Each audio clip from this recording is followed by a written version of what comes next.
So my pastor is very humble, right?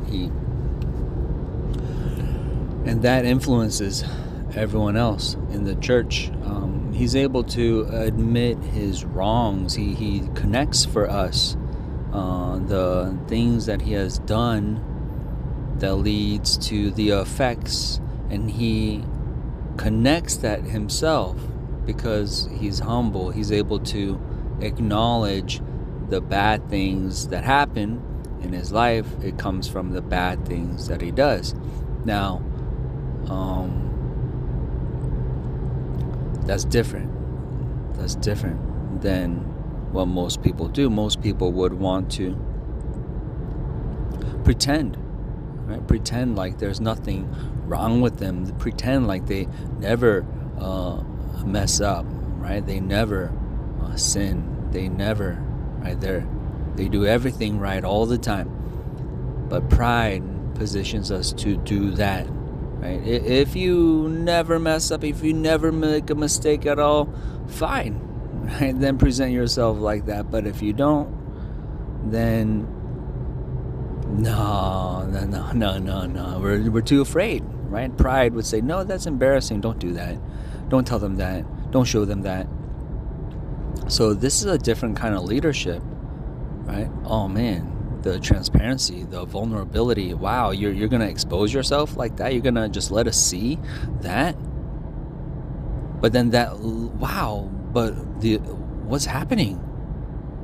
Because he's doing that. Oh, look, that's spreading. Oh, the humility, it's spreading. Other people are able to now let down their guard, their pretense, right? They're able to acknowledge, right? Because it was demonstrated through the example.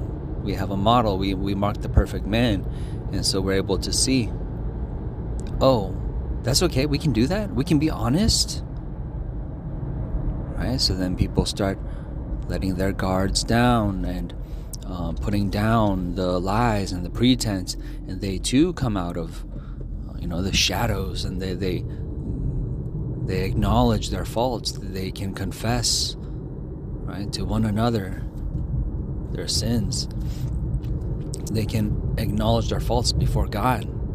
They can take on that mindset.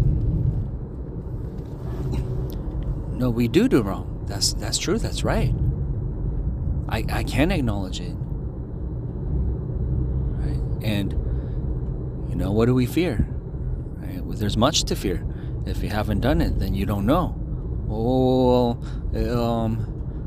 that could be death. That could be, shame. That could lead to. Right, what would that lead to if I expose myself like that? If I put myself out there like that, say, oh no, yeah, I mess up. I'm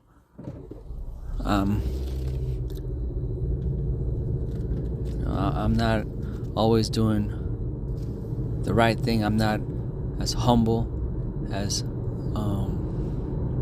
someone who has finished the race. I'm still in it. So I struggle here, I struggle there. But because we see someone go before us, right, and do it, it's motivating others. It's being replicated. It's being spread. It's being multiplied. Oh, right. Then others not only are able to come forth and say, yeah, man, I messed up here too. I didn't do what was the will of God here. Me too. Here, I was being stubborn. I was being rebellious. I sinned. Yeah, and then, so not only that, but because we do that now we can also have access to the understanding, the rewards of humility, right? Being like that, transparent, coming before God, humble, lowly, meek, honest, right? Then God, responds in kind. Oh, you want to tell me that? You want to put that out there? Oh, you're going to tell me things, like real things. Then let me tell you, right? Yeah, I'll tell you what I have. Let me tell you some real things, right? So he gives you understanding.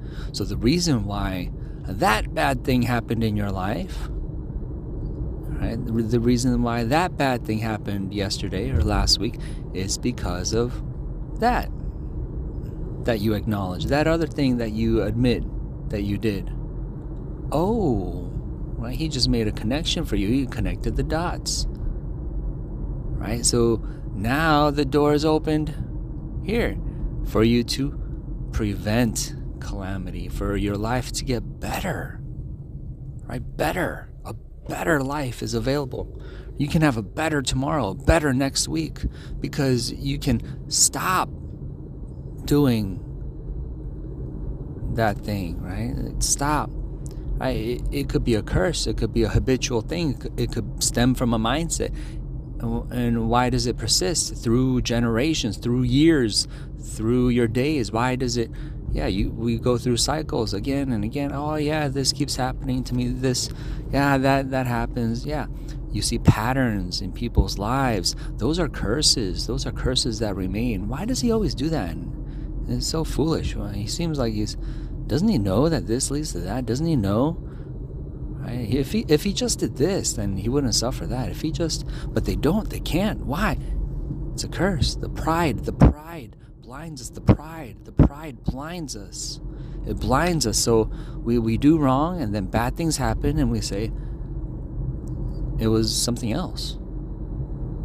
It wasn't me, right? But God helps you connect the dots. Right? Let's take an extreme example. You do something bad, a tree falls on your car, right? Oh man. So if you could find out what caused that, you would not do that again. But of course, pride would say, there's no God. It's natural. Everything's natural. It's all natural. It's just what you see. It's the wind. So I need wind blockers. I need a fence. I need to cut down every tree I see from now on, right? So you're going to chase that.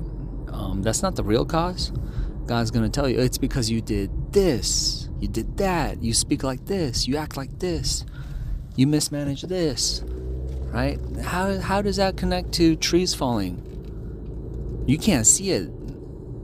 You can't see it. God has to bless you with understanding and the motivation to, oh man, that hurt. I will never do that again.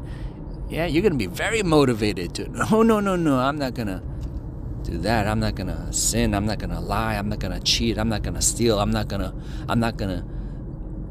Yeah, and he helps you, right? Change. Oh, you're a different person than yesterday. You used to do this. No, I don't do that anymore. God helps you out, right? But for the liars, for the proud, they're going to blame it on the wind, the storm. They're going to blame it on their neighbor. So they're going to have more fights, more insurance bills, more, right? Because they're trying to manage the curse that way. They're trying to prevent it in a way that does not stop the thing, right? But God gives you understanding. So just don't do this and that won't happen, right? Psst, that's a secret, right? I just told you because you told me, because you were honest with me, because you told me what you do. I tell you what I do, right? Oh, so you get access, right? And everyone else, the whole world, right? The people in the world, they're busy paying for, subscribing for, signing up for, blaming, fighting, accusing. They're going in circles. They can't. The root cause is so elusive, right? The whole world is, they got a headache. The whole world has a headache, treating symptoms. And those that are able to humble themselves before God, we get to see change. Right? The world says it's impossible for man to change. It's impossible. You can't win for losing. You can't, right? No, you can't. You can't. We got so much depression, hopelessness, pessimism in the world, and rightfully so. Because if you're going to chase symptoms, then yeah, you're going to be a little bit exasperated, a little depressed, a little sad, a little frustrated, a little. But if you can change things, yeah, you're going to be different. You're going to look different. You're going to shine. You're going to smile a little more. You're going to be a little more hopeful, right? You're going to be a little more generous. Oh, I got some to spare, right? Because you're able to work prosperity in by seeing and addressing the root causes, because God shows you, because you show your whole self to God. Right? Man, right? The secrets of the universe, right? The secrets of God, it's in humility, right? And these scientists, right, they're going to tell you it's in microscopes, it's in telescopes, it's in satellites, it's in technology, and it was in your heart all along. It was in your mouth, just to tell the truth, to call on God, to engage God with your heart. It was in your heart the whole time. Man, we were being led astray. It was so near, it was so available. Anyone could get it. You didn't have to be a rich man to get it. You just have to be contrite in heart, a broken spirit, honest, willing to be honest, and stop pretending. Yeah, as the pretenders are locked out of it. It's not accessible to them. The fear of God is his treasure. It's available. But if you're proud, you'll be blind to it. In Jesus' name.